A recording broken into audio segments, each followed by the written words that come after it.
2001 থেকে 2006 সেই সময় সরকারের স্টিয়ারিং যাদের হাতে ছিল তারা দেশকে সুশাসন দিতে ব্যর্থ হয়েছিল। সেই সময় দেশ চারবার দুর্নীতিতে বিশ্ব চ্যাম্পিয়ন হয়েছিল। এখন কোন জায়গায় পুরাতন সন্ত্রাসীরা নতুন রূপে আত্মপ্রকাশ করতে যাচ্ছে। দলীয় কর্মীদেরকে দিয়ে চাঁদাবাজি করার অভিজ্ঞতা আমাদের নেই। শিক্ষা প্রতিষ্ঠানগুলোতে গণরুম কায়েম করে টর্চার সেল গঠনের অভিজ্ঞতা আমাদের নেই। সর্বপর্যায়ে মাথা থেকে পায়ের পাতা দুর্নীতি করার অভিজ্ঞতা আমাদের নেই। আমরা ক্ষমতায় যাইনি ঠিক আছে, কিন্তু 5 বছরের জন্য আমরা ছিলাম ক্ষমতার ছোট্ট অংশীদার। 2001 থেকে 2006 সেই সময় সরকারের স্টিয়ারিং যাদের হাতে ছিল তারা দেশকে সুশাসন দিতে ব্যর্থ হয়েছিল। সেই সময় দেশ চারবার দুর্নীতিতে বিশ্ব চ্যাম্পিয়ন হয়েছিল। কিন্তু মাহবুদের অশেষ মেহেরবানি, তাদের শাসনামল শেষে অনুবীক্ষণ যন্ত্র দিয়ে, টেলিস্কোপ দিয়ে তাদের কোনো দুর্নীতি স্বজনপ্রীতি ছিল কিনা তা আবিষ্কার করার জন্য বিভিন্ন মহল ঝাঁপিয়ে পড়েছিল। আলহামদুলিল্লাহ, দুর্নীতি একটা সর্ষে দানাও তারা আবিষ্কার করেনি। এই সাফল্য দেখে যারা দুর্নীতিবাজ, যারা এই দেশের কল্যাণ চায় না, তারা শঙ্কিত হয়ে পড়েছিল। এই দেশে যদি সুশাসন সুবিচার প্রতিষ্ঠিত হয়, দুর্নীতিমুক্ত বাংলাদেশ যদি তৈরি হয়ে যায়, তাহলে সমাজে আর বিভাজনের রাজনীতির এই ব্যবসা চলবে না। সুতরাং যে কোনো মূল্যে জামাতকে বাংলাদেশের রাজনীতি থেকে অস্তিত্বহীন করে দিতে হবে। তারা সেই ষড়যন্ত্র শুরু করেছিলেন। 15.5 বছর ষড়যন্ত্রের বাস্তবায়নে এমন কোনো পদক্ষেপ নেই যা তারা নেননি। এই 5 আগস্টের বিপ্লব সাধিত হওয়ার পরে ইতিমধ্যে ঢাকা বিশ্ববিদ্যালয় সহ বাংলাদেশের 4টি বিশ্ববিদ্যালয়ে ছাত্র সংসদ নির্বাচন অনুষ্ঠিত হয়েছে। আল্লাহর অসীম মেহেরবানিতে সকল অপপ্রচারের মুখে আই মেরে ছাত্র সমাজ, ছাত্রী সমাজ প্রমাণ করেছে ছাত্র শিবিরই তাদের আস্থার ঠিকানা। যখন এই সফল নির্বাচনগুলো হয়ে গেল, এই সফলতা দেখে আবার অনেকে দিশাহারা হয়ে পড়ল। এবার জিকির শুরু হলো। এই নির্বাচনের কোনো প্রভাব জাতীয় নির্বাচনে পড়বে না। যার কোনো প্রভাব পড়বে না, এই প্রভাব পড়াটা যারা সহ্য করে না, তারা টেলিভিশনে টকশোতে গিয়ে প্রতিদিন প্রতি রাত এত জিকির কেন করছে? একথাই প্রমাণ করে যে সবার আগে এই সংসদ নির্বাচনগুলোর প্রভাব তাদের মগজের উপরে পড়েছে, আর তার ইতিবাচক প্রভাব জনগণের হৃদয়ে পড়েছে।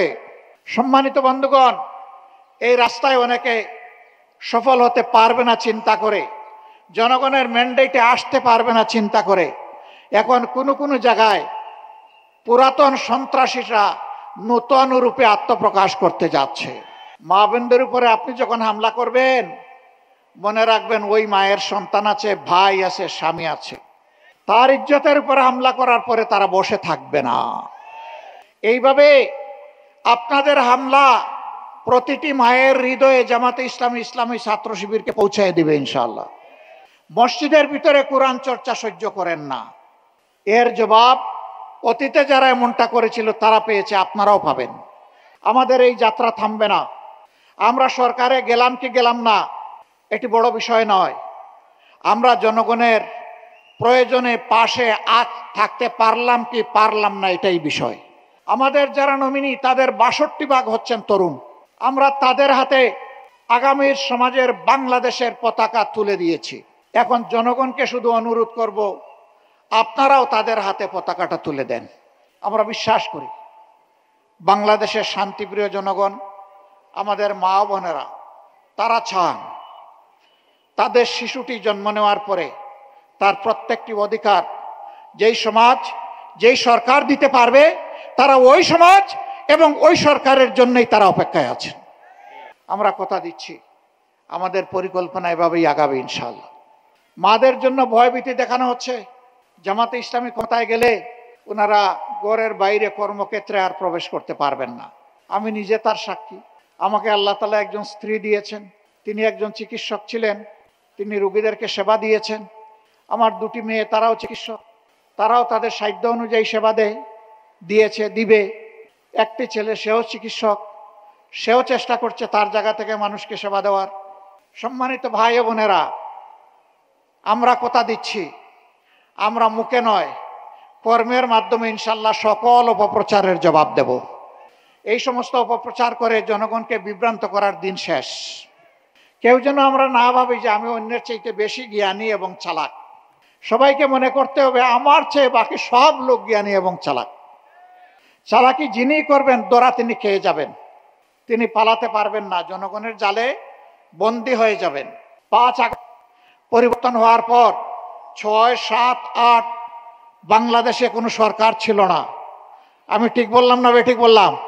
কিন্তু আলহামদুলিল্লাহ বাংলাদেশের জনগণ প্রত্যেকে জিম্মাদার হয়ে দায়িত্ব নিয়ে অপরের জান, মাল এবং ইজ্জতের পাহারাদারি করেছে। ব্যাংক লুট হয় নাই, সোনার দোকান লুট হয় নাই, বিভিন্ন বিজ্ঞানাগার লুট হয় নাই, মানুষের বাড়িতে ডাকাতি হয় নাই, চুরি হয় নাই, মানুষের জীবন নিয়ে কাড়াকাড়ি করা হয় নাই। বাংলাদেশের মানুষ প্রমাণ করেছে আপামর জনগণ তাদের দেশকে এবং মানুষকে ভালোবাসে। এই দায়িত্বশীল জনগণকে আমরা একটা দায়িত্বশীল সরকার উপহার দেব ইনশাআল্লাহ। এই সরকার পরিচালনা করতে গিয়ে দেশি বিদেশি কোনো শক্তির লাল চক্ষুকে আমরা পাত্তাই দেব না। জনগণকে তাদের অধিকার চেয়ে নিতে হবে না, সরকার বাধ্য থাকবে জনগণের অধিকার তাদের ঘরে পৌঁছে দিতে। এই ইতিহাস নতুন করে আমাদের রচনা করা লাগবে না, এটি আমাদের গর্বিত ইতিহাস, এটি আমাদের মদিনা কেন্দ্রিক শাসনের ইতিহাস। আমরা দল ধর্ম নির্বিশেষে সকল মানুষের জন্য সেই ইতিহাস রচনা করতে চাই। কেউ আমাদেরকে থামাতে পারবে না ইনশাআল্লাহ। চাঁদাবাজদের বিরুদ্ধে আমাদের প্রতিবাদ এবং যুদ্ধ অব্যাহত থাকবে, কেউ আমাদেরকে থামাতে পারবে না। দুঃশাসন, অপশাসন, অবিচার এর বিরুদ্ধেও আমাদের লড়াই অব্যাহত থাকবে, এটাও কেউ আমাদেরকে থামাতে পারবে না।